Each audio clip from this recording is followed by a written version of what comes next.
The oracle of Delphi spoke. Her words dripped with dread. King Acrisius, ruler of Argos, trembled before her. "Your own grandson," the oracle intoned, "shall be your doom. He will kill you."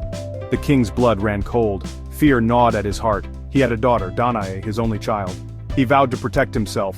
Acrisius imprisoned Danae. He confined her to a bronze chamber deep beneath the earth. He believed her safe from fate. He was wrong. The king had misjudged the reach of destiny. He had also underestimated the gods. Zeus, king of Olympus, saw Danae.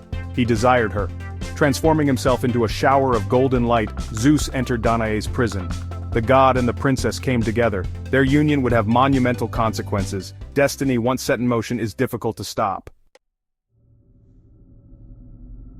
Danae gave birth to a son. She named him Perseus. His cries echoed in the bronze prison. They were a death knell for Acrisius's hopes. The king reacted with brutal decisiveness. He would defy fate itself.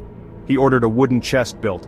He imprisoned Danae and Perseus within. The chest was cast into the raging sea. Acrisius believed he had cheated destiny. He had committed a terrible act. He had condemned his own daughter and grandson to death. But the sea, it seemed, had other plans. The chest, tossed by the waves, became a cradle. Inside, Danae prayed. She pleaded with the gods for mercy. The chest drifted for days. Finally, it washed ashore on the island of Seriphos. Dictys, a kind fisherman, found them. He pitied the woman and her child. He took them in. He raised Perseus as his own. Life on Seriphos was simple but good. Perseus grew strong. He learned the ways of the sea. He was kind and brave. He was destined for more. Years passed. Perseus grew tall and strong. He learned to fight. He became skilled with the sword and shield. But danger lurked on the horizon. King Polydectes ruled Seriphos. He was a cruel and ambitious man. He desired Danae.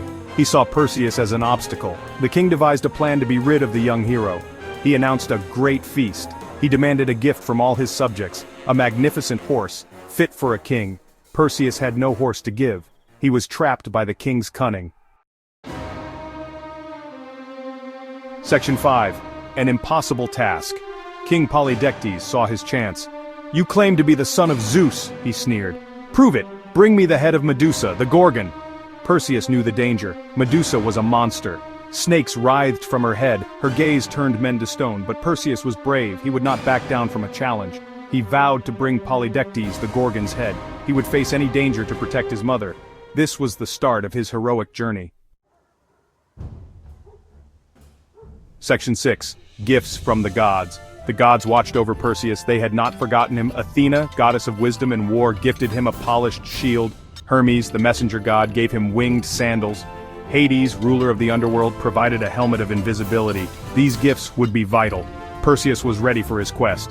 He set out to confront Medusa. He would face the Gorgon and her deadly gaze. His journey was fraught with danger, but he was determined to succeed. Section 7. The Gorgon's gaze. Perseus flew on Hermes' sandals. He found Medusa's lair. Two monstrous sisters guarded her. Perseus used Hades' helmet. He became invisible.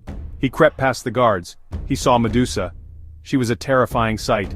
Snakes writhed on her head. Her eyes glowed with evil power. Perseus knew he could not look directly at her. He used Athena's shield. He saw Medusa's reflection. With a swift stroke of his sword, he beheaded her. He had triumphed. He had slain the Gorgon. Section 8. Retribution. Perseus returned to Seriphos. He carried Medusa's head. It was a gruesome trophy. He confronted King Polydectes. The king laughed at him. He did not believe Perseus had succeeded. Perseus held up the Gorgon's head. Polydectes looked upon it. He instantly turned to stone. Perseus had avenged himself. He had also freed his mother from the king's tyranny. He was a true hero. Section 9. Destiny fulfilled. Perseus's adventures did not end there. He rescued the princess Andromeda from a sea monster. He continued to use Medusa's head to vanquish his enemies. He eventually returned to Argos. He wanted to meet his grandfather, King Acrisius. But fate had other plans. During a discus competition, Perseus accidentally struck and killed an old man in the crowd. It was Acrisius. The prophecy had been fulfilled. Perseus, despite his best efforts, had killed his grandfather. He was a hero who had defied fate, but he could not escape destiny. The story of Perseus is a reminder that we are all bound by fate. But even in the face of destiny, we can choose to be brave. We can choose to be heroes.